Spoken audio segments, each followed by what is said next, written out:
Buenos días nuevamente a los que se integraron al final. Me da mucho gusto que nos acompañen, les agradezco que nos acompañen. Les decía a quienes ingresaron primero que el día de hoy tenemos un tema un poco delicado, ¿no? Hablar sobre el suicidio o la prevención del suicidio. Claro que puede generar un poco de controversia, ¿no? Sin embargo, bueno, quisimos plantearlo por un lado porque este pasado 10 de septiembre fue el Día Internacional de la Prevención del Suicidio, por un lado, y por otro lado porque según la estadística, durante el periodo de pandemia ha incrementado significativamente el índice de suicidios, sobre todo en jóvenes puede ser de 18 hasta 29 años, según entiendo. De manera que con esta charla, el día de hoy, lo que quisiéramos nosotros es conocer qué red flags, que le llaman ahora, podemos identificar a lo mejor en nuestros allegados, ¿no? Ya sean nuestras familias, nuestros amigos, nuestros compañeros de trabajo incluso, que a lo mejor nos indiquen que alguien puede estar en riesgo de una decisión como esa o de una acción como esa, ¿no? Eh, Así que bueno, sin más, vamos a, a dar pie bueno, a la presentación de la doctora. Muchas gracias, maestra Polet.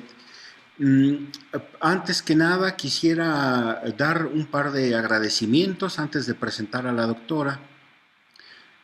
Primero, pues a nuestras autoridades politécnicas, al maestro Héctor Bello Ríos, que nos ha avalado en este programa de IPN Conexión Saludable.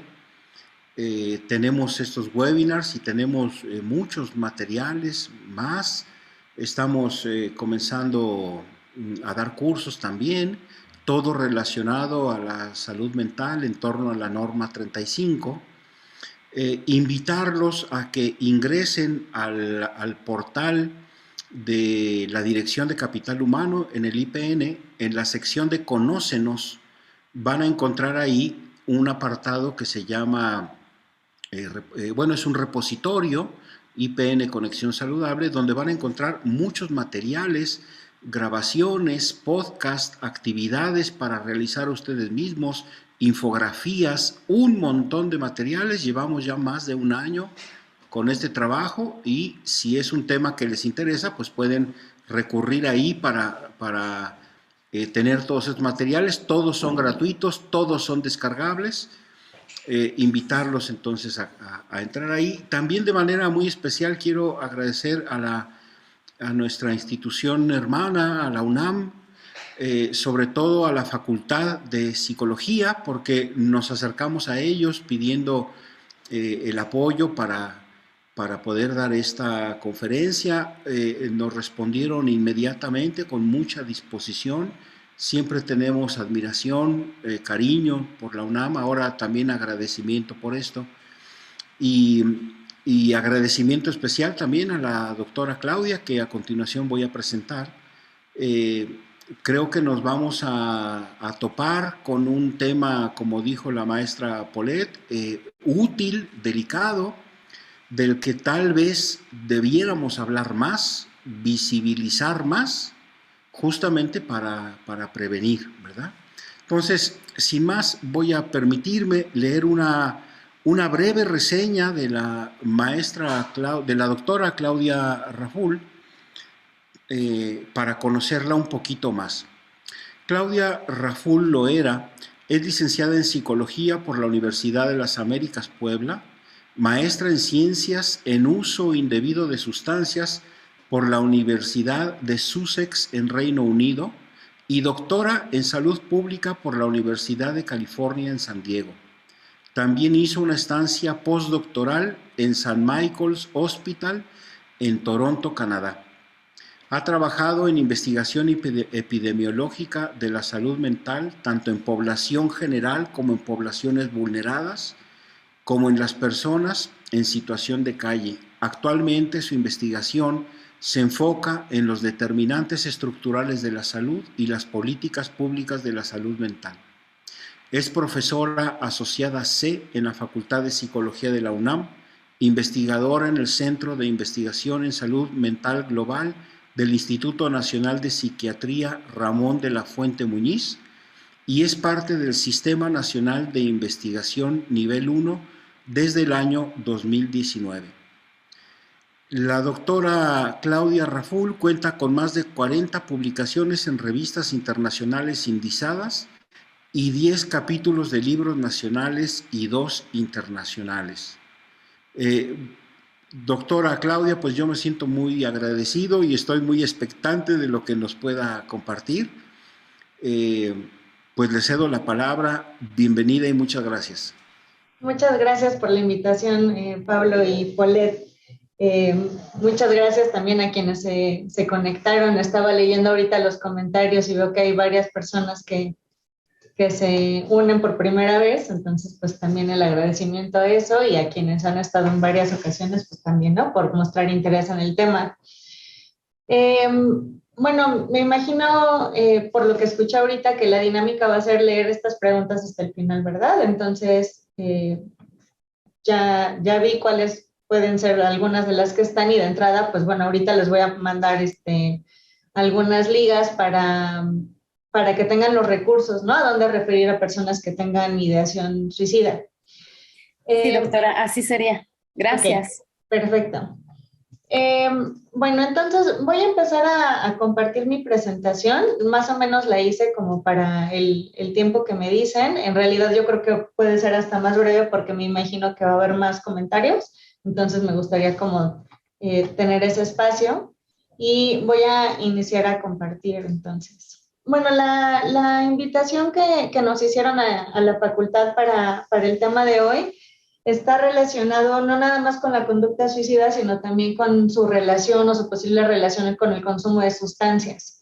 Entonces me voy a enfocar sobre todo a esta posible asociación y también pensando en la población que está en más riesgo de conducta suicida, que como ya mencionaba Colette, pues pueden ser los jóvenes, ¿no? Y que también son las personas que están más experimentando en el consumo de sustancias. Entonces, aquí les muestro primero algunos datos de la epidemiología. Entonces, ya como Paulette mencionaba, el 10 de septiembre es el Día Mundial de la Prevención del Suicidio. Esto es desde 2003 y la OMS genera todo un mes, ¿no?, de reflexión acerca de la prevención del suicidio.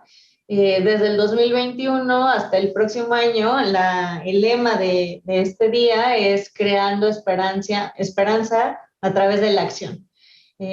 Evidentemente, este es uno de los problemas que tenemos en salud mental en el que indudablemente necesitamos pensar en la prevención y ya como veremos, pues hay distintos niveles de prevención de esta conducta.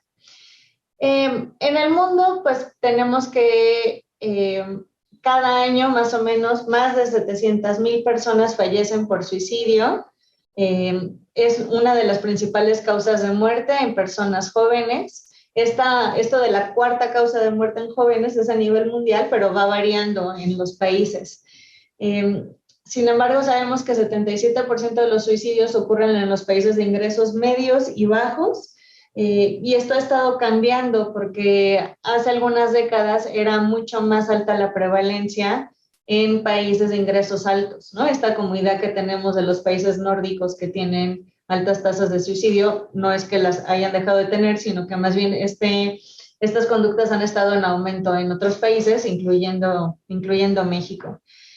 Ya enfocándonos en esta parte de la prevención, vemos que de estas 700,000 personas que sí fallecieron por suicidio, pues representan más o menos a una de cada 20 personas que tienen intento consumado. Es decir, evidentemente tenemos más intentos que suicidio consumado, pero las personas que lo intentan son muchas y el riesgo, una vez que se tiene un intento, aumenta para que se siga ejecutando esta conducta.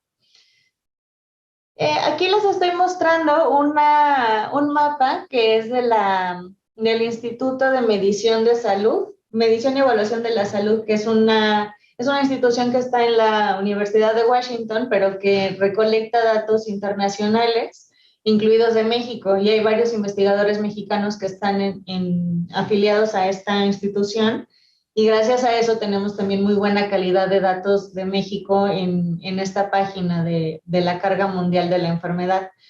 Entonces, aquí les estoy mostrando los datos más recientes que se tienen a nivel internacional, que son de 2019.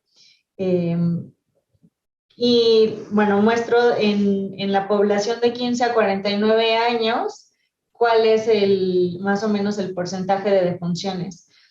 Si se fijan, México está aquí como que en negrita, ¿no? Y aquí en este circulito negro está marcado en dónde está situada la prevalencia de las defunciones por autolesiones en nuestro país. Sabemos que hay países que tienen mayores problemas de suicidios consumados. En este caso se ve más pues en los países nuevamente, ¿no? En los nórdicos, en algunos europeos, pero también vemos en Oceanía y en Canadá que se tiene una prevalencia mayor. Esto si no, bueno, y en Asia también. Si nos fijamos en distintos sectores de la población, es decir, si dividimos por sexo, si dividimos por edades, pues va cambiando el color, ¿no? Ahorita, creo que en la siguiente diapositiva, les muestro también cómo son las prevalencias en hombres y en mujeres. Ya enfocándonos específicamente en el caso de México, seguimos pensando en suicidios consumados. Tenemos que por cada 100,000 decesos de hombres, 10.4 se deben a suicidio y 2.2 de las mujeres se deben también a esta causa. Estos datos de las tasas los tenemos hasta 2020, pero abajo, justo conmemorando esta fecha del 10 de septiembre y preparándome para esta presentación, vi que el INEGI ya había publicado estos datos de la prevalencia, de la frecuencia en 2021. Entonces, si se fijan, pues es una causa de muerte que no es especialmente alta en el país, pero que nuevamente va en aumento. Y que por cada una de estas 6,863 hombres, hay 20 varones más que también lo hicieron, ¿no? Entonces, pues, pensándolo en términos de salud pública, pues es un problema mucho más fuerte del que aparece si vemos nada más los datos de las defunciones.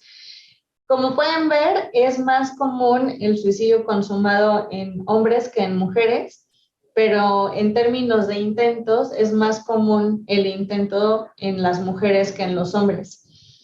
Esta inversión de la proporción se debe a que los mecanismos que utilizan los hombres son más letales que los que utilizan las mujeres. Y esto está más relacionado con patrones de roles de género, ¿no? Los intentos más violentos los tienen los hombres, las mujeres usan métodos que pueden ser menos letales y por eso se tienen menos defunciones. En países en los que los roles de género van disminuyendo, pues también esta diferencia entre hombres y mujeres pues va cambiando también, ¿no? Es parte también de la cultura.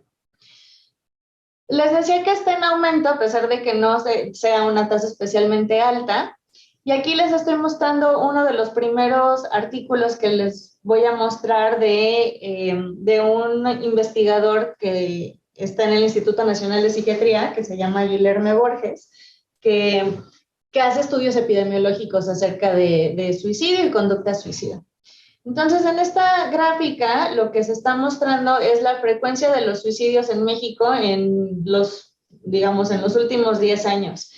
Este artículo está específicamente tratando de ver si hubo o no cambios en los decesos por suicidio a partir de la pandemia. Entonces, la línea roja que está ahí cruzada es el inicio de la pandemia por COVID-19.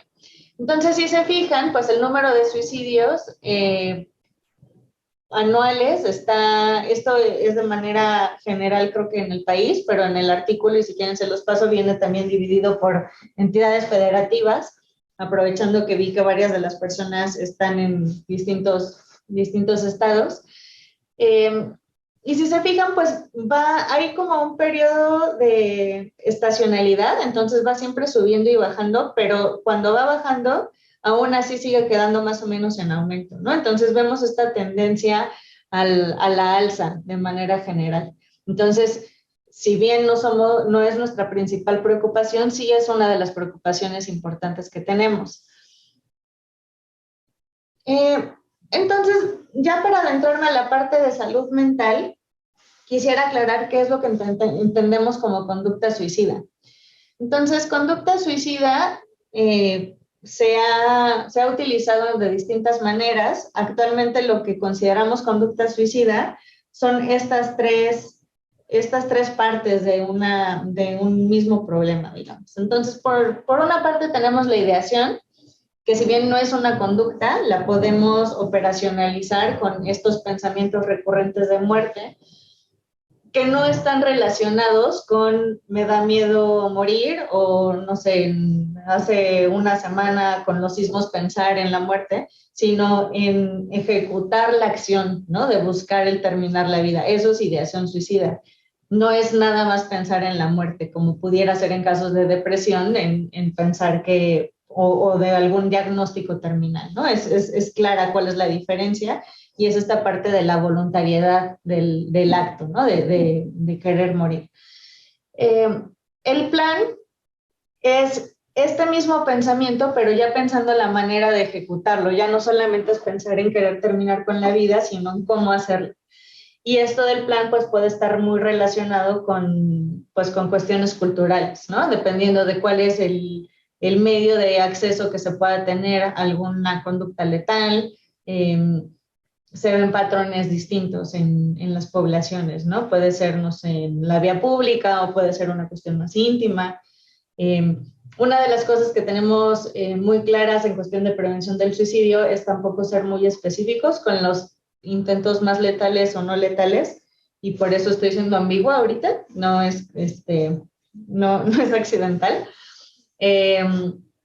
Y finalmente tenemos el intento, que pues es ya llevar a cabo esta acción de buscar terminar con la vida propia. Sin embargo, también sabemos que no necesariamente no son pasos o no son niveles de conducta suicida. Si bien sí es más grave que una persona ya tenga intento, no necesariamente pasa por la ideación y luego por el plan y luego por el intento. Puede haber conducta suicida de intento de manera impulsiva, sin que una persona esté premeditando durante mucho tiempo o que ni siquiera tuviera esta inquietud durante algunos meses o semanas, sino que simplemente de manera muy impulsiva algo catastrófico pasa y busca el intento, ¿no? Entonces no lo pensemos, sí son niveles de gravedad, digamos, pero no son pasos a seguir. Y por eso también en población joven pues puede ser tan peligroso, porque pues sabemos que los adolescentes tienden a tener conductas impulsivas, ¿no? Puede ser que no es que lo estén pensando durante mucho tiempo. Por otro lado, pensando en el tema del consumo de sustancias, pues también tenemos que ver qué es esta parte de las sustancias, ¿no? Entonces, puede haber distintos tipos de consumo. Puede ser un consumo recreativo, como pudiera ser el consumo de, no sé, de alcohol en una fiesta.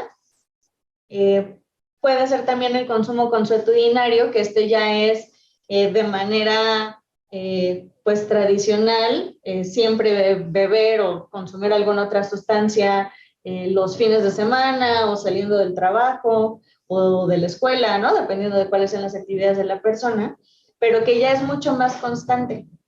Y también tenemos el nivel de consumo riesgoso, que este también puede ser, ya sea que haya un consumo elevado en las ocasiones de consumo, es decir, en mujeres, en alcohol, que se beban más de 4 copas en una sesión de consumo, eso se considera un consumo riesgoso en las mujeres, y más de 5 copas en los hombres. Estos cambios no son nada más por el tamaño de las personas, sino por una cuestión fisiológica de que las mujeres tenemos más grasa, entonces necesitamos menos alcohol para que nos haga más daño, independientemente de la talla. Y también tenemos el trastorno por consumo de sustancias, que esto ya es un criterio diagnóstico que se tendría que cubrir y que se considera una enfermedad psiquiátrica, ¿no? Una enfermedad mental, que sería pues que se dejan de acudir a las actividades y responsabilidades que se tienen por consumir o por los efectos del consumo, o sea, ya sea porque en ese momento la persona tiene un estado alterado de conciencia o, digamos, en el caso del alcohol, pues si se tiene cruda y al día siguiente no se puede ir a trabajar, o que la familia o el entorno social busque acercarse y hacerle ver que tiene un consumo problemático y a pesar de eso no lo deje de hacer, y que la misma persona esté consciente de que el consumo ya le está haciendo mal, pero aunque lo intente ya no está pudiendo dejar de consumir, ¿no? Entonces, pues si se fijan entre el consumo de fui a una boda y bebí alcohol a el trastorno por consumo, pues puede haber muchas opciones, ¿no? De consumo de sustancias. Y aquí también es importante pensar en el distinto efecto farmacológico que pueden tener las sustancias, ¿no? No todas las drogas hacen lo mismo, ¿no? Al contrario, hay unas que son estimulantes y aceleran a las personas, como en el caso, por ejemplo, de la cocaína o de la metanfetamina, que sabemos que ahorita está siendo un problema de consumo, está habiendo un problema de consumo en México por metanfetaminas. Es un estimulante que puede hacer parte del efecto que la persona sea más impulsiva, pero que también se crea, que tome decisiones demasiado aceleradas, ¿no? Entonces, esa puede ser uno de los efectos. O el alcohol, que es un depresor del sistema nervioso central, que lo que hace es inhibir, pues como, digamos, las barreras sociales que tenemos, ¿no? Y ambos se consideran sustancias psicoactivas que están relacionadas con conducta suicida. Ok, entonces, pensando en esta asociación entre el consumo de sustancias y las conductas, tenemos muchas teorías. Aquí les estoy poniendo dos de las principales ramas porque pues son las que podrían estar más contrapuestas, ¿no? Entonces, en la primera es que hay una asociación causal, ¿no? Y que el consumo de sustancias directamente aumenta el riesgo de conducta suicida. Recordemos que conducta es ideación, plan, intento, ¿no? Cualquiera de las tres. Independientemente de otros factores de riesgo, ¿no? O sea, el simple hecho de consumo aumenta el riesgo. Esa es la teoría de la asociación causal. Y luego tenemos la otra, que es de coexistencia, que es más bien que hay otros factores que están relacionados con las dos conductas, ¿no? Entonces puede ser que haya cuestiones de la personalidad, como puede ser esto de las conductas impulsivas. Una persona que tiende a ser impulsiva, pues puede ser que consuma más sustancias o más de una sustancia, o que también pues tenga algún intento, algún acto violento contra su persona. Entonces, aquí hace pues ya más de 10 años sacamos este artículo en el que hicimos una revisión de la literatura para ver pues cuál era, ¿no? Cuál de las dos era la teoría que tenía más evidencia, ¿no? No dejarlo nada más pues en una cuestión hipotética, sino qué teoría está más sustentada por la evidencia científica que tenemos en salud mental.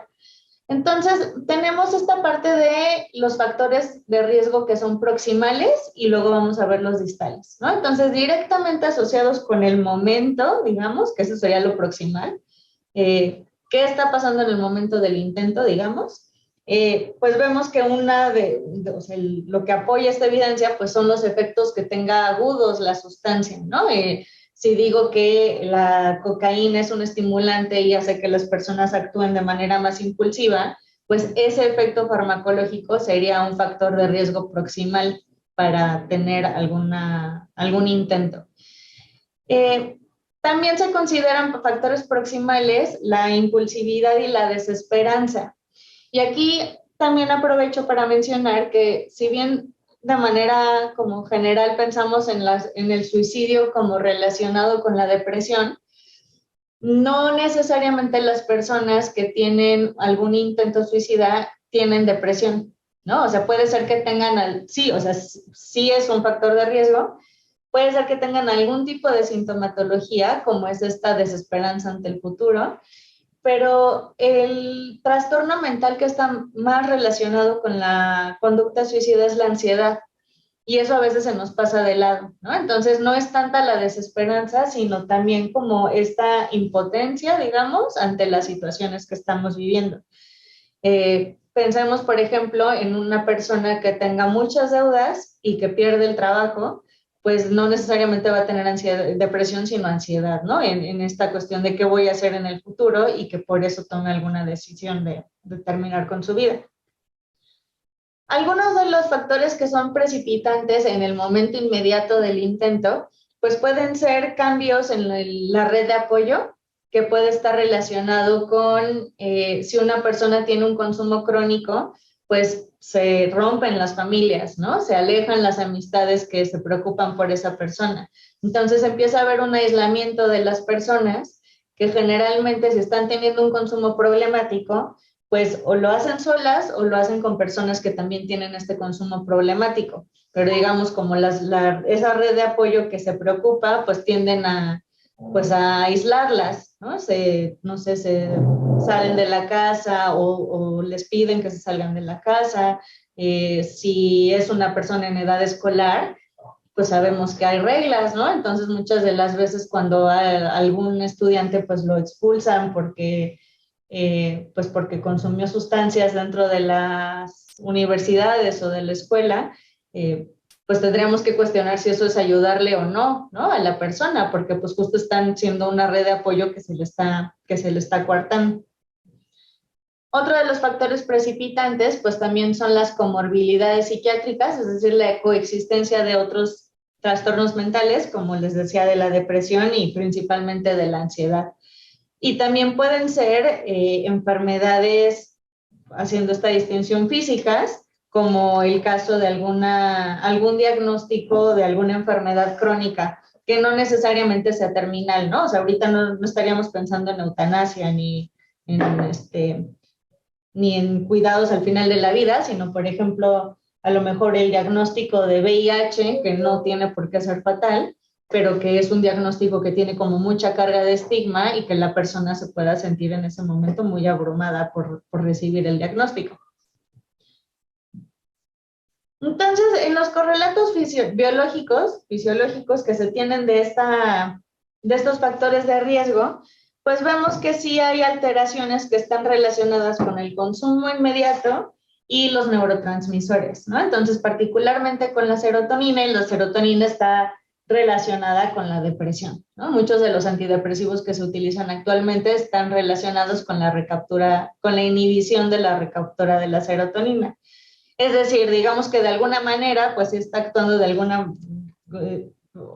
si la persona ya tiene sintomatología de depresión en el momento en el que consume alcohol, sobre todo, pues no se, a lo mejor se cree que se va a sentir mejor, pero en realidad físicamente lo que está haciendo es empeorar la sintomatología que tiene, ¿no? Y eso también es importante, pues porque culturalmente pensamos que a lo mejor beber alcohol puede hacer sentir mejor a la persona cuando en realidad le está haciendo que siga en una cuestión pues más pues, de sentimientos negativos, ¿no? De emociones negativas.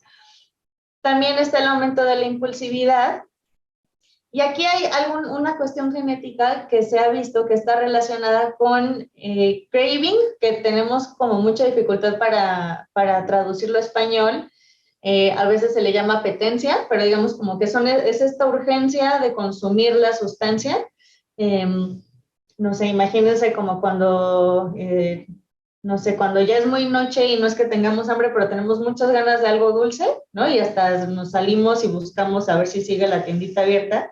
Eso, pero pues mucho más fuerte porque son sustancias que generan dependencia, ¿no? Y esa apetencia tan fuerte también está relacionada o se ha visto que se presenta como marcador genético en la conducta suicida.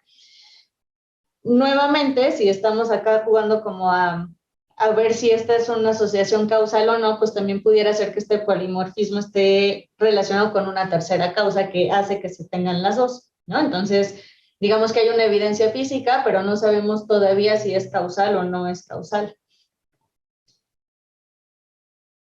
Por otro lado, tenemos estos factores de riesgo que son más distales. Entonces, esto está relacionado más con los efectos crónicos de las sustancias y ya pensando en los trastornos por consumo. Es decir, no es el efecto inmediato que generó la impulsividad, sino ya las personas que están diagnosticadas con trastorno por consumo de alcohol o de cannabis o de cocaína o de cualquier otra sustancia. Sin embargo, aquí la evidencia, o sea, no es que no se vea la coexistencia de las dos, sino que científicamente las limitaciones que tenemos, pues es que estos estudios tienden a ser solamente en población clínica, es decir, ya con un diagnóstico porque se acercaron al sistema de salud. Y aquí, por ponerles un ejemplo, de acuerdo con la encuesta nacional de epidemiología psiquiátrica, en México las personas se tardan más o menos 18 años en acudir a tratamiento por consumo de sustancias. Y si pensamos que cuando una persona ya tiene un problema de consumo es porque tiene bastante tiempo consumiendo, pues es que pasan muchísimos años, ¿no? Entonces eso limita el cómo se puede estudiar a la población. Y que también, pensando en las dificultades del contexto y demás, pues se tiene mucha comorbilidad, ¿no? Entonces es difícil científicamente pues distinguir qué es lo que está causado por el consumo o qué es lo que está causado por la ansiedad o porque pues se tiene un cuadro clínico completo. Y también porque como son población clínica generalmente, pues pueden estar en abstinencia y este momento como de síndrome de abstinencia pues también genera otro tipo de conductas, ¿no? Entonces se tiene mucha más irritabilidad, físicamente la persona se puede sentir muy mal, entonces también puede ser que tengan mucho dolor, ¿no? O sea, dolor físico por la falta de la sustancia que han estado consumiendo de manera frecuente. Entonces, pues estas son limitaciones para decir cuál es la que causa qué, ¿no? Digamos. Entonces, pues aquí pensando en cuáles pudieran ser los efectos mediadores, yéndonos a la otra parte de la teoría, que no es esta relación causal, pues pueden ser los rasgos de personalidad, también que sea una estrategia de afrontamiento del consumo, o sea, una persona que sí tenga ansiedad o que sí tenga depresión y que consume sustancias como un tipo de automedicación, ¿no? Entonces, esta parte de la automedicación y también lo podemos pensar en, por ejemplo, como en estas personas famosas que se sabe que están pasando por eventos complicados y que mueren de una sobredosis, ¿no? Entonces, pues esta muerte por sobredosis, pues muchas veces no es clara si eso no es intencional, ¿no? O si nada más era una cuestión de afrontamiento momentáneo. También puede ser que los eventos negativos adversos, sobre todo en la infancia, tengan un efecto en la conducta suicida, o sea, desde la ideación, o también que tengan un efecto en el consumo de sustancias de manera ya patológica. No es que todas las personas que consuman sustancias tengan eventos traumáticos en la infancia, ¿no? Pero sí sabemos que las personas que desarrollan un trastorno, pues más probablemente vivieron alguna adversidad. Entonces aquí nada más, no me voy a súper detener en la tabla, pero lo que les quiero mostrar es qué tipo de trastorno, digamos, de sustancias está relacionado con qué tipo de conducta suicida. Entonces en los cuadritos lo que les estoy marcando, y aquí no sé si están viendo mi cursor, ¿se ve mi cursor? Sí, ok.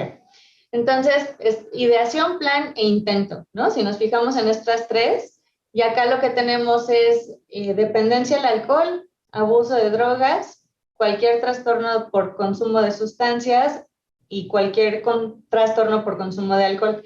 Estos datos son solo de la población mexicana. Es una encuesta nacional de epidemiología psiquiátrica.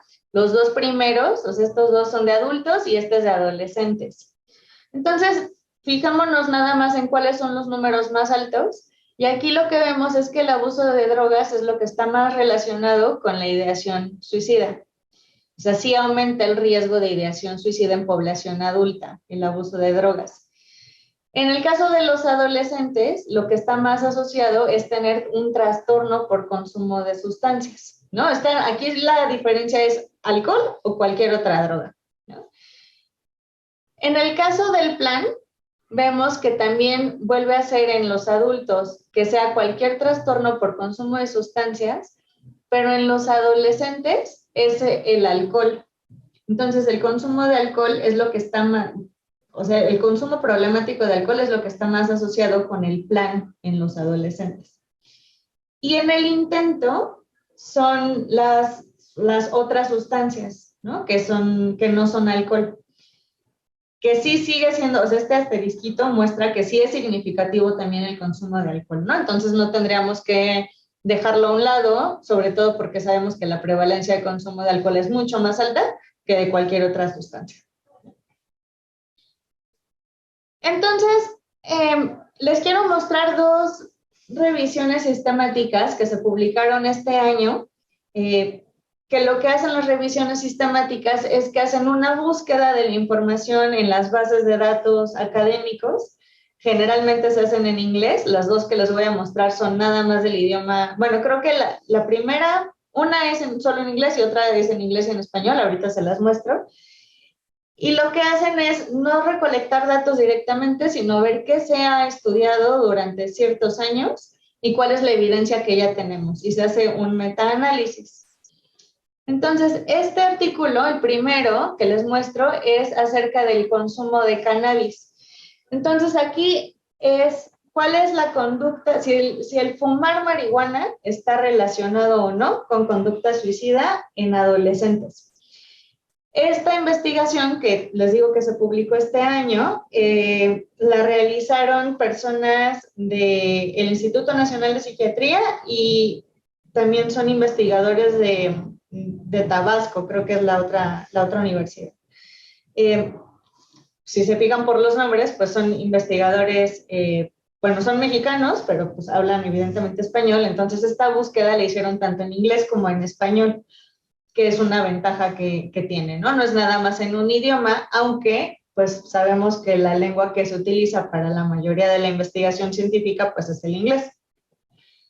Entonces, hicieron esta revisión sistemática para ver el efecto que tenía fumar marihuana, no tener el trastorno, sino simplemente que se fume marihuana, que sean fumadores activos, entre los 11 y los 21 años. Entonces, lo que encontraron es que la prevalencia de conducta suicida en las personas que fuman marihuana en esta edad, según la otra investigación previa, es que 8.5% presenta ideación, casi 11% ha presentado intento y 2.8% presenta plan. Entonces sí aumenta más o menos, bueno, aquí vemos que pues la prevalencia de intentos sobre todo pues es alta, ¿no? Es 1 de cada 10 adolescentes que consumen marihuana.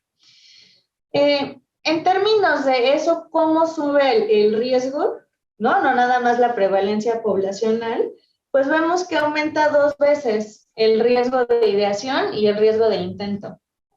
El plan también aumenta, o sea, todo es estadísticamente significativo y el grupo de comparación siempre fue adolescentes que no fumaran marihuana. No sabemos si consumen otras sustancias o si no consumen nada, ¿no? Esa es una de las limitaciones que tiene el estudio. Entonces, no podemos decir que es el consumo de marihuana lo que está haciendo que aumente el riesgo, simplemente que está asociado.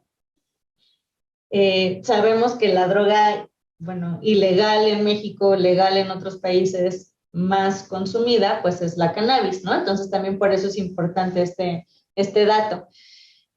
Los adolescentes que incluyeron en este estudio son desde los 11 años, entonces también tendríamos que pensar en estas teorías y regresar a reflexionar por qué una persona de 11 años estaría fumando marihuana, ¿no? Entonces, otra vez pudiera ser que haya un tercer factor, que es lo que esté asociado con las dos conductas. Pero lo que sí podemos pensar es que si se encuentra que un adolescente está consumiendo cannabis, no está de más el también checar otras cuestiones, ¿no? Como puede ser la ideación suicida o cualquier otra cuestión de salud mental. En los adolescentes es especialmente importante, pues porque sabemos que todavía el cerebro no está maduro, ¿no? Entonces el efecto que sí se puede tener es mucho más sensible al que se tiene con las personas adultas. Entonces, la otra revisión sistemática, que esta ya es con personas adultas, es acerca de los trastornos. Entonces, dejamos a un lado las personas que consumen de manera recreacional y nos enfocamos específicamente con quienes sí ya tienen un trastorno mental por consumo de alcohol o de cualquier otra sustancia. Este estudio sí se hizo nada más con publicaciones en inglés, abarca más tiempo, abarca 5 años más, el otro era 15 años más, el otro era 2010-2020. Y los criterios de inclusión era que las personas estuvieran diagnosticadas con un trastorno por consumo de sustancias y que tuvieran conducta suicida en el último año. Entonces se encontraron, creo que alrededor de 40 artículos que tenían estos criterios porque son muy rigurosos. Y de acuerdo con el análisis estadístico que hicieron los autores, encontraron que el tener un trastorno por consumo aumentaba el 35%, tenía una prevalencia de 35% la ideación y 20% en intento. Si se acuerdan, en el otro era 2% en intento, ¿no? Entonces aumenta mucho más la prevalencia de intento suicida cuando el consumo es mucho más problemático. Y pues además las personas tienen mayor edad, ¿no? Entonces es posible que tengan más eventos traumáticos ya recorridos en la vida, digamos. Entonces en este es un poco más completo el análisis que se hizo y lo que encuentran es que las personas, hay un riesgo aquí marginal en la edad, ¿no? Entonces lo que hacen es dividir la edad de los pacientes entre menores de 30 y mayores de 30. Pensando que las personas menores de 30 pudieran tener mayor conducta suicida, porque después se tienen otro tipo de problemas, ¿no? de salud mental. Hacen la distinción entre si la persona es o no fumadora de tabaco, y esto también aumenta significativamente el riesgo de conducta suicida, de ideación, perdón, suicida específicamente, el abuso sexual, la depresión, los trastornos por consumo de alcohol y los trastornos por consumo de cannabis. Específicamente, otra vez, cannabis vuelve como a subir, ¿no? La marihuana.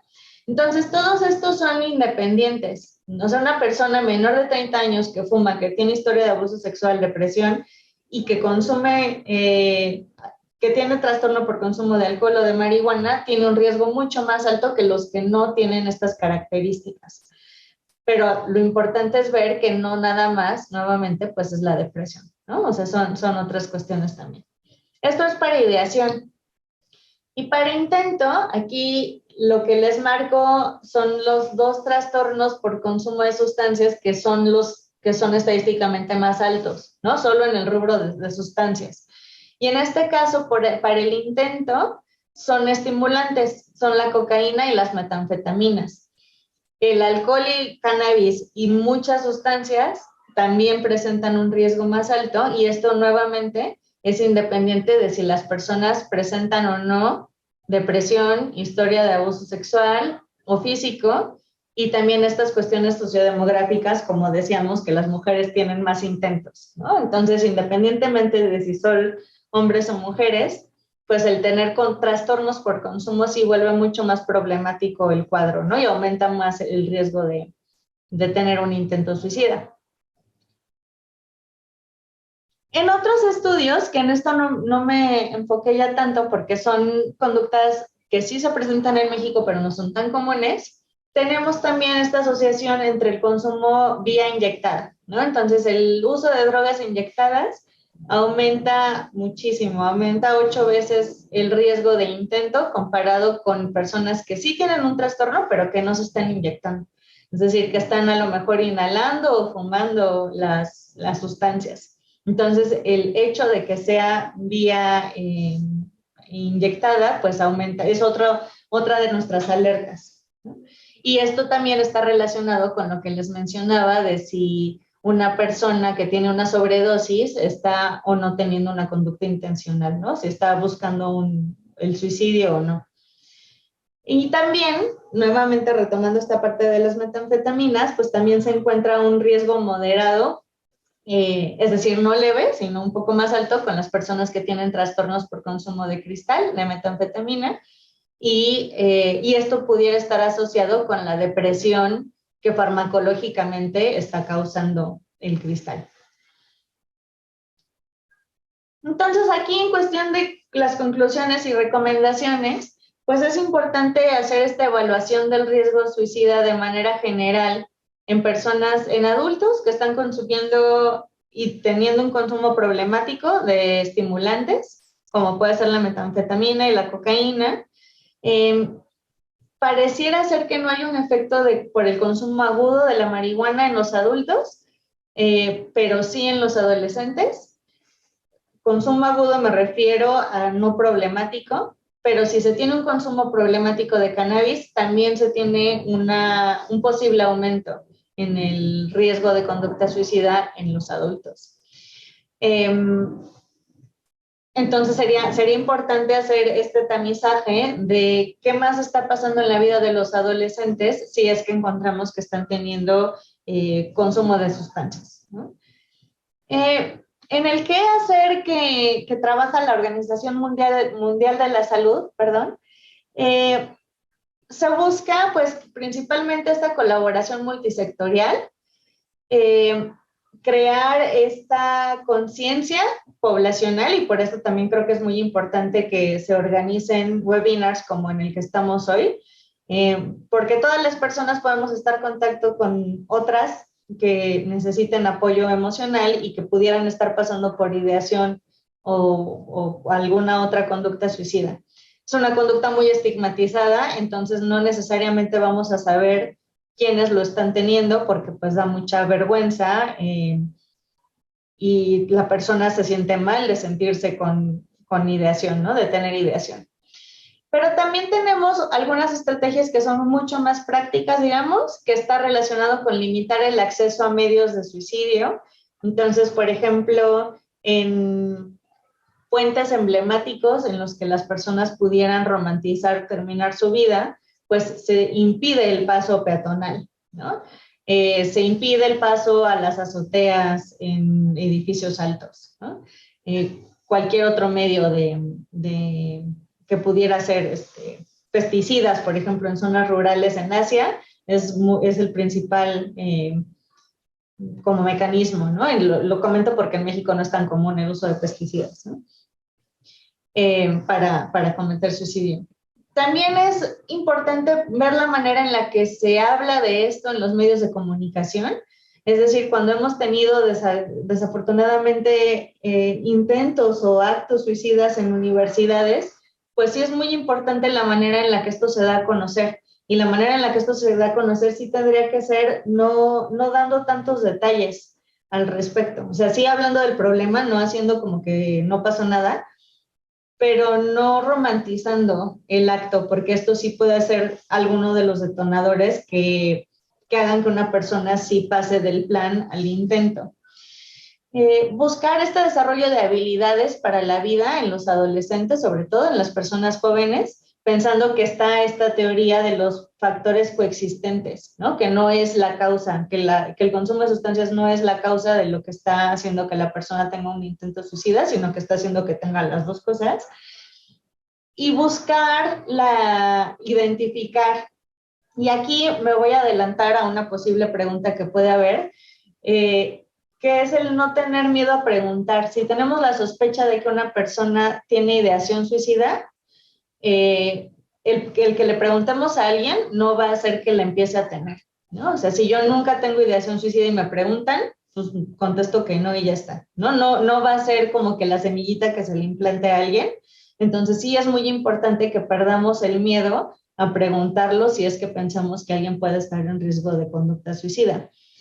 Si nos contestan que sí, tenemos que tomarlo en serio, ¿no? Porque también se tiene esta teoría de que si alguien lo está diciendo, pues es solo para llamar la atención y que no lo va a hacer en realidad, y eso tampoco es cierto, ¿no? Entonces hay que tomarnos en serio todas las amenazas, como muchas veces le dicen, que son más expresiones, ¿no? Si una persona no lo está pensando hacer, pero lo dice, pues también es un llamado de atención y de ayuda, ¿no? Entonces también hay que tomarlo en serio. Y finalmente las ligas que les voy a compartir ahorita en el chat son tanto de los teléfonos que tenemos en el Instituto Nacional de Psiquiatría para atención. Hay una parte que es atención psiquiátrica continua, no tenemos urgencias como tal, o sea, no hay Desafortunadamente ahí en el instituto no hay atención nocturna, por ejemplo, pero sí se tiene, sí se puede hacer un primer contacto.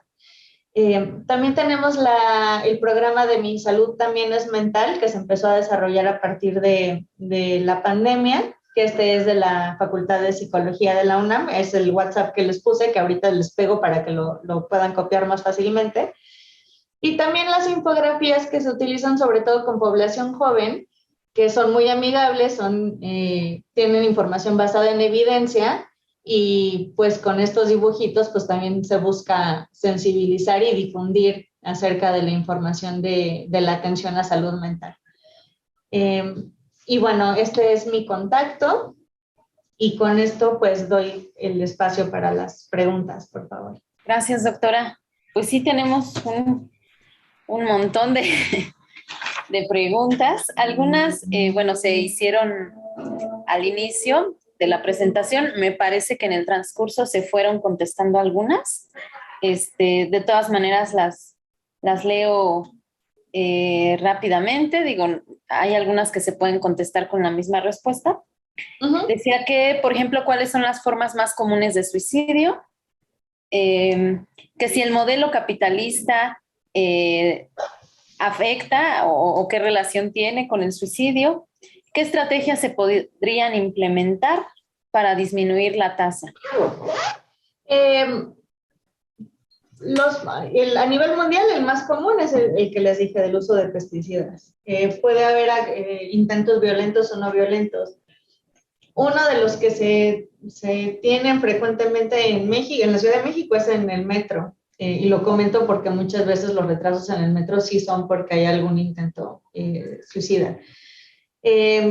Los ejemplos que yo puse de situaciones en las que coexisten la conducta suicida y el consumo de sustancias, pues sí están relacionadas con el modelo económico, ¿no? El tener deudas y no saber qué hacer, pues es una cuestión que si tuviéramos otro sistema, a lo mejor no se viviría. No sé si había en ese grupito otras preguntas. Sí, sí. Sí, preguntan también cómo se puede identificar a una persona que planea suicidarse y cuál sería la manera correcta de ayudarla. Esta de los modos de ayudar a alguien se repite en varias preguntas. Sí, pues eso es, o sea, directo la pregunta, ¿no? O sea, hacer una pregunta directa, esa es una manera de reconocer que vemos que alguien no está bien y que necesita ayuda. Puede dar mucho miedo hacer una pregunta de la que a lo mejor sabemos la respuesta y que sentimos que es demasiado, ¿no? Pero el quedarse con la duda, pues no le ayuda ni a la persona que se siente mal, ni a nosotros si nos estamos dando cuenta. Si la persona responde que sí, lo que se necesita es atención psicológica. Una persona que tiene intento suicida, sí lo van a recibir en centros de salud. Si tiene ideación, no va a poder, o sea, no van a atenderlo si no lo ha ejecutado, ¿no? Entonces, eso es atención psicológica. Si tiene ya un intento, o sea, si ya se hizo daño, pues evidentemente es llevar a urgencias, ¿no? Y limitar los medios de acceso, que veo que también es una de las preguntas, está relacionada con, por ejemplo, si una persona ya declarado tiene o ha tenido intentos, pues no dejarla sola, ¿no? No dejarla sola, estar siempre buscando la manera en la que esté acompañada, no pensar que es que solo está amenazando o está queriendo llamar la atención, porque eso pues puede ser que sienta a la persona más desesperanza, ¿no? Si está diciendo que se siente mal y no le creen, pues la hace sentir peor. Cierto. Preguntan que si las red flags en la conducta suicida usualmente se presentan en forma paulatina o repentina. Es más común que haya plan a que no haya, pero sí puede haber actos impulsivos. Sobre todo puede ser que la persona tenga mucho tiempo con ideación. A lo mejor todavía no tiene un plan definido, pero que puede estar años, ¿no? Pensando en hacerlo. Uh-huh. Bueno, igual preguntan qué opciones de tratamiento pueden ayudar a una persona. Ya comentó la doctora que necesariamente, ¿no? Asistencia psicológica. Decías que al inicio que la mayor prevalencia que se ha observado es sobre todo en Oceanía y países como Canadá. donde el clima, pues sabemos que es muy frío. Entonces te preguntan acá que si es cierto eso, de que el clima y lugar influyen para que las personas cometan suicidio. Hay un trastorno afectivo que se llama, en inglés las siglas son SAD, como de tristeza, que es trastorno afectivo estacional. Y eso está relacionado con países en donde cambia mucho el clima y no es tanto el clima, es la luz. Las pocas horas de luz afectan al estado de ánimo. No significa que países que somos más tropicales no haya también ciertos cambios, ¿no? Bueno, ahorita yo veo aquí también a varias personas que estamos súper enchamarradas, ¿no? Y nos afecta eso. Pero entonces es más las horas de luz, la exposición. Gracias. Está la mano levantada de Víctor Hugo Páez. Si gustas abrir tu micrófono, hacer tu pregunta directamente. Yo solo quiero preguntar si los apegos pueden causar suicidio. No sé, la gente que le tiene mucho amor, por ejemplo, a su perro, a su gato, ¿no? Eso podría ser un detonante para algo así, tomando en cuenta que quizá no pueda tener pues, ni tabaquismo, que no sea dependiente de algún tipo de droga o incluso depresión, simplemente que humanice tanto a su mascota que le pueda provocar suicidio. ¿Y pensando en que fallece la mascota o...? Sí, que fallece, que se la roban, que la atropellan, qué sé yo. Pues eso le puede provocar suicidio. Pues es un evento adverso. O sea, sobre todo si una persona tiene un vínculo muy fuerte con alguna mascota, no va a ser la causa, ¿no? O sea, no es como nada más pasó esto, pero sí, sobre todo, yo lo veo ahora sobre todo con jóvenes, ¿no? Que los vínculos con las mascotas son mucho más fuertes que creo que antes eran. Es un duelo como si se perdiera algún otro miembro de la familia, ¿no? Entonces sí pudiera ser. Los duelos son normales. Si duran más de, no sé, 6 meses, pues ya no es un duelo normal y se necesita también apoyo psicológico. Muchas gracias. Tenemos aquí le preguntan, doctora, que cuál es su opinión acerca de las dificultades que presenta nuestra cultura para que la gente libre y abiertamente puedan expresar su depresión o su intención suicida. Pues tenemos mucho estigma, ¿no? De pensar que solo la gente que está muy mal es la que se acerca a salud mental, ¿no? A psicología. Eso por un lado, o sea, se tiene mucha resistencia a pedir ayuda. Muchas veces puede ser que sí quieran pedir ayuda, pero por ejemplo en caso de jóvenes que los papás pues digan no, eso no sirve de nada, ¿no? También tenemos esa desvalorización. Y la otra, que es cuando se está buscando ayuda, pues no siempre se tiene, ¿no? Porque también tenemos un problema de no tener los suficientes recursos humanos en salud mental. Entonces, pues en una clínica de salud, pues a veces sí hay psicología, pero no siempre hay, ¿no? Entonces tenemos las dos partes. Una es, pues, que nos tardamos mucho culturalmente en asumir que lo que tenemos no es un malestar emocional nada más, sino que puede curarse, se puede quitar. Y la otra es que cuando se busca ayuda, pues no siempre se encuentra, ¿no? No siempre se tienen los recursos para tener. Y económicos. Ajá. Jesús Jerónimo Salinas pregunta si el trastorno límite de la personalidad influye importantemente en el suicidio. Es uno de los trastornos en los que se tiene un mayor riesgo para conducta suicida. Es uno de los criterios diagnósticos también. Generalmente las personas con trastorno límite de la personalidad son detectadas, son diagnosticadas al tener algún intento suicida. Ya. Veo varias preguntas, aunque ya se hizo una primera respuesta acerca del tipo de ayuda. Estoy tratando de unirlas y digamos ha sido, bueno, vaya a terapia, ¿verdad? Vaya, atiéndase. Pero digamos, ¿qué puede hacer uno si conoce al otro? Es decir, en la relación con la persona. ¿Qué puedo hacer yo con el otro?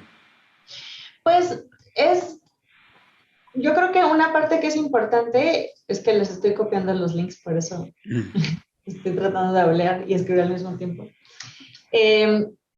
Una parte importante es reconocer que vemos que la persona no la está pasando bien, ¿no? Eso muchas veces, esta parte de la desesperanza que es tan importante, pues es porque la persona se siente mal y nadie está haciendo nada, ¿no? O no tiene tampoco a veces los recursos para decirlo, no lo quiere decir, no quiere preocupar. Entonces, si lo estamos detectando, pues reconocerle a la persona que lo estamos viendo, ¿no? No pretender que no nos estamos dando cuenta.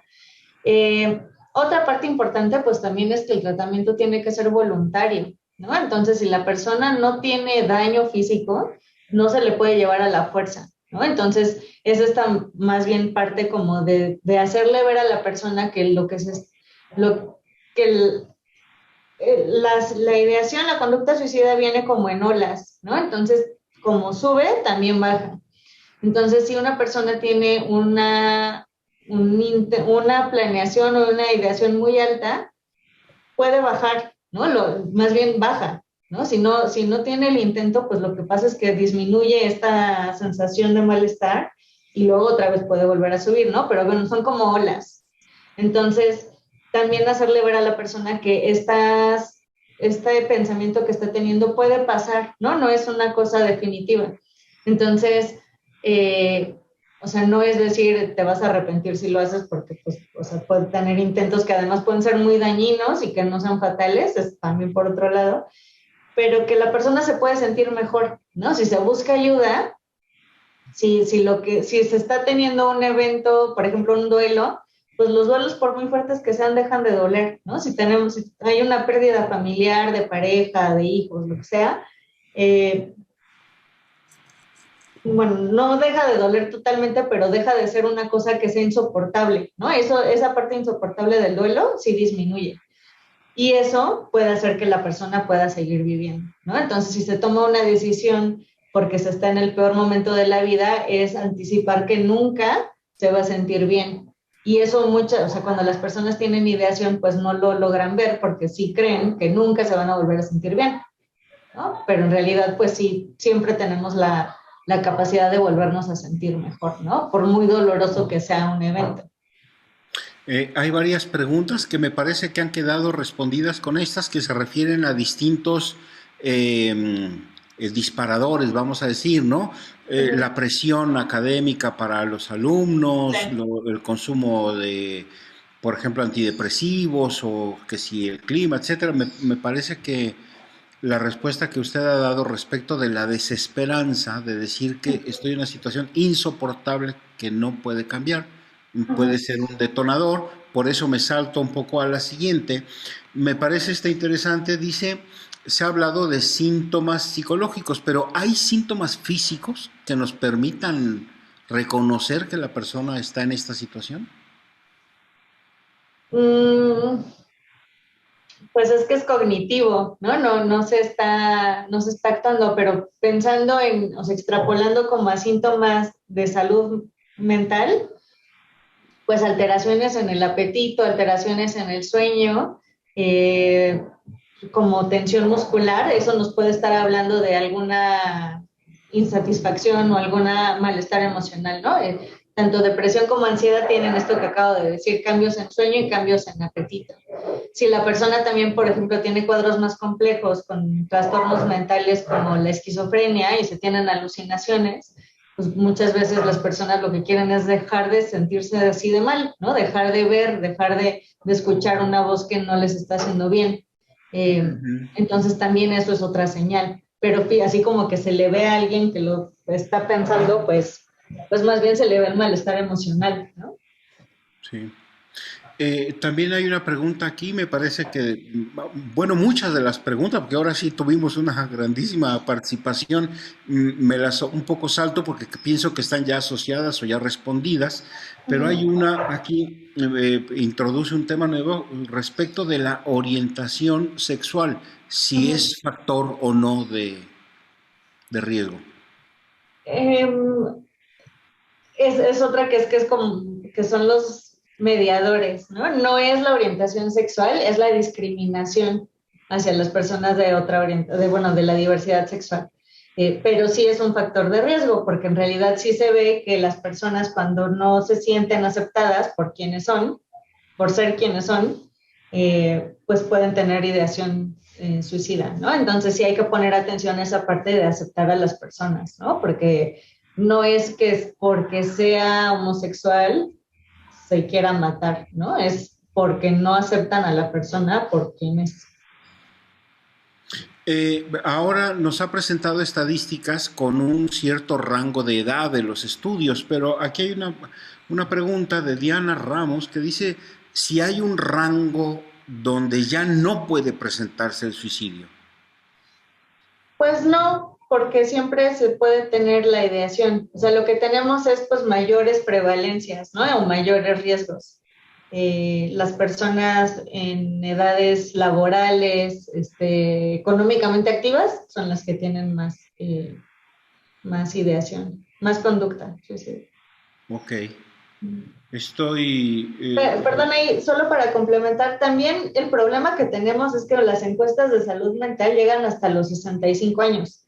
Entonces también se tiene ya conciencia de que pues justo hay toda otra parte de la vida que es también en la jubilación, que pues es una crisis de identidad muy fuerte, ¿no? Entonces ahí también puede haber como otro momento que pudiera haber un pico. Eso está menos estudiado, pues porque ni siquiera se le ha puesto la suficiente atención, ¿no? Pero ya hacia allá van algunos de los estudios de salud mental. Sí, aquí nos comentan acerca de los métodos de prevención. Bueno, me parece que ya se han dado muchos.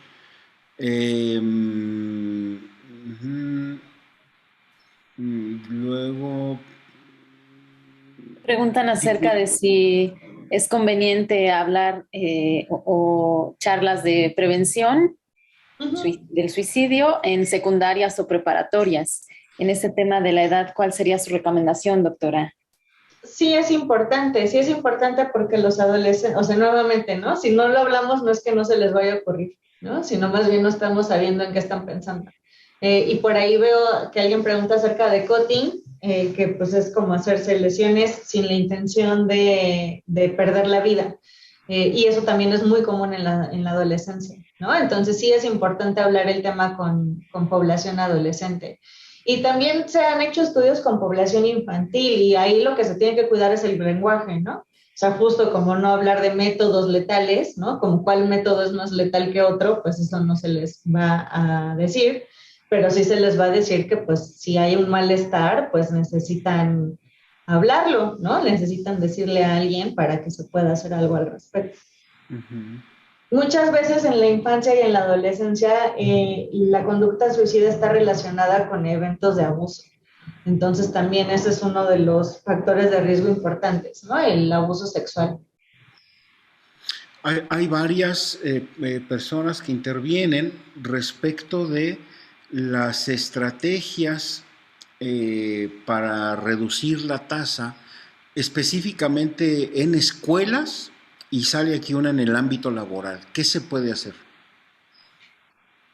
Lo más, es como lo más efectivo que hemos tenido de política para evitar muertes por consumo de alcohol es el alcoholímetro. No son intervenciones de otro tipo, ¿no? Entonces, en este caso, pues también tenemos eso. Lo más efectivo es esto de la restricción de medios, ¿no? Entonces, en las escuelas, pues que sean, lo digo y estoy viendo hacia mi facultad que no tiene eso, ¿no? Pero, pues que haya restricción de, pues no sé, que no se pueda subir y que, o sea, que haya un menor riesgo de que una persona pueda, por ejemplo, saltar, ¿no? Que haya un menor riesgo que una persona pueda usar algún otro método, sobredosis, ¿no? Ese puede ser uno que es importante. En los botiquines familiares se tienen muchas veces sustancias que pues se pueden usar, ¿no?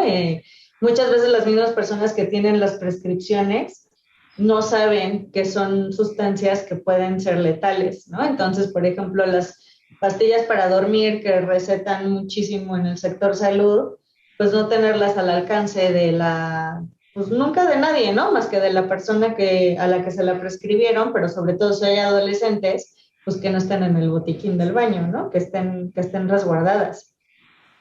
Sí. Hay muchas preguntas que se relacionan con el tema de la depresión. Yo quisiera aprovechar también para que puedan regresar a visitar nuestro canal porque hemos tratado ya el tema en algunos materiales y en un webinar también pueden ahí encontrar eh, alguna, alguna respuesta a su pregunta. También decir que algunas de las preguntas simplemente ya han sido respondidas, por eso no quiero repetirlas, más bien invitarles a que a partir de la próxima semana esta grabación estará puesta en YouTube y la pueden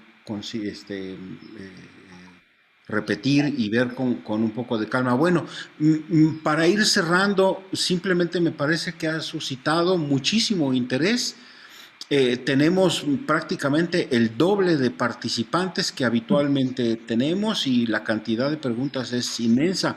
Me parece que esto es una señal muy indicativa de que es importante hablar del tema y estudiar y dialogarlo y profundizar. Antes de hacer la despedida, me gustaría darle algún momento, doctora, para ya más allá de estas estadísticas y estos datos, algún mensaje que nos pudiera dar y que nos oriente respecto de cómo caminar mejor en este tema. Pues, o sea, vuelvo a repetir, ¿no? Si tenemos la preocupación por alguien, pues directamente hacérselo saber y preguntar directamente. Eso es una manera importantísima, ¿no? Fundamental. Si conocemos a alguien que ha expresado que tiene ideación, tomarlo en serio, ¿no? No pensar que está exagerando o que solamente está llamando la atención, porque es un llamado de atención finalmente, ¿no? Entonces es importante siempre, así sea una persona que lo haya dicho muchas veces, mucho tiempo, siempre tomarlo en serio porque pues esa persona no le está pasando bien, ¿no? Entonces buscar tener esta conexión a manera interpersonal y buscar el momento en el que la persona también esté lista para buscar apoyo psicológico, ¿no? Pues creo que eso sería todo. Voy a responder súper rápido. No se ha encontrado relación con COVID. Justo la gráfica que les enseñé, pues muestra que las tendencias sí han aumentado, pero van igual en el tiempo. Entonces, al menos en México no se ha visto tanto que haya pasado algo como secuela, que se pensaba al principio. Si hay autolesiones, eso también es un problema de salud mental y hay que atenderlo. No necesariamente la persona que se autolesiona está buscando la muerte, pero sí sí tiene un malestar, ¿no? Entonces también hay que tomarlo en serio. Y pues agradecerles muchísimo la atención y las preguntas y pues les paso los números por si no quedaron ahí para que los tengan también en la grabación. Antes de cederle la palabra a la maestra Polet, quisiera presentar un reconocimiento que se le ha preparado a la doctora Claudia a nombre del maestro Héctor Bello Ríos, director de Capital Humano, por su colaboración en esta ponencia. Un agradecimiento también a todos ustedes y le dejo la palabra a la maestra Polet para el cierre. Gracias, Pablo. Gracias, doctora Claudia. Muy amable por aceptar nuestra invitación y por ilustrarnos con este tema, que efectivamente, dice Federica Hernández, es muy complejo. Sí, es un tema intenso, complejo. Esperamos que al menos se hayan disipado algunas dudas y que sobre todo nos ayuden a saber cómo actuar en caso de que tengamos la sospecha de que alguien a nuestro alrededor esté atravesando por una planeación, ya sea, o que haya tenido un intento, ¿no? Pues nada más para cerrar, recordarles que en el IPN llevamos ya casi un año en una campaña que denominamos IPN Conexión Saludable, que pretende precisamente poner sobre la mesa este tipo de temas, ¿no? Relacionados con la salud mental y el bienestar. Les puse en el chat hace un momento nuestros enlaces, se los comparto de nuevo, nuestra página de Facebook, nuestro canal de YouTube, donde podrán encontrar más ponencias como esta que hemos tenido a lo largo del año y pues bueno, también contamos con un repositorio que tiene podcast, infografías, etcétera, ¿no? Asimismo, recordarles a todos los alumnos que nos acompañaron hoy que tienen dudas o hicieron o quieren ayudar a alguien, recordarles que el SIC Santo Tomás, como saben, cuenta con la clínica de atención psicológica, se llama CAPSI. Ustedes pueden entrar a la página del SIC Santo Tomás y ahí les están brindando también acompañamiento para lo que es el manejo del estrés, de la ansiedad, la depresión, ¿no? Además de los que ya nos ofrecía la doctora, que por supuesto también existen en la UNAM. Igual alguien publicó el teléfono de la línea de la vida, que es el 800-911-2000. Funciona a las 24 horas, los 365 días del año, de manera que también atienden en crisis, por si ustedes, bueno, en algún momento se sienten rebasados por alguna situación, que puedan llamar, pero también si observan a alguien que puede estar en esa situación, ¿no? Pueden llamar, esto es una línea de 24 horas. Y bueno, a diferencia de a lo mejor nuestras clínicas comunitarias de las escuelas, que probablemente tienen los horarios de la jornada estudiantil, ¿no? Es decir, de lunes a viernes y bueno, quitando los periodos vacacionales, ¿no? Pues nada, muchísimas gracias por acompañarnos. Gracias, doctora, y esperamos verlos ya pronto. Que tengan muy buena tarde.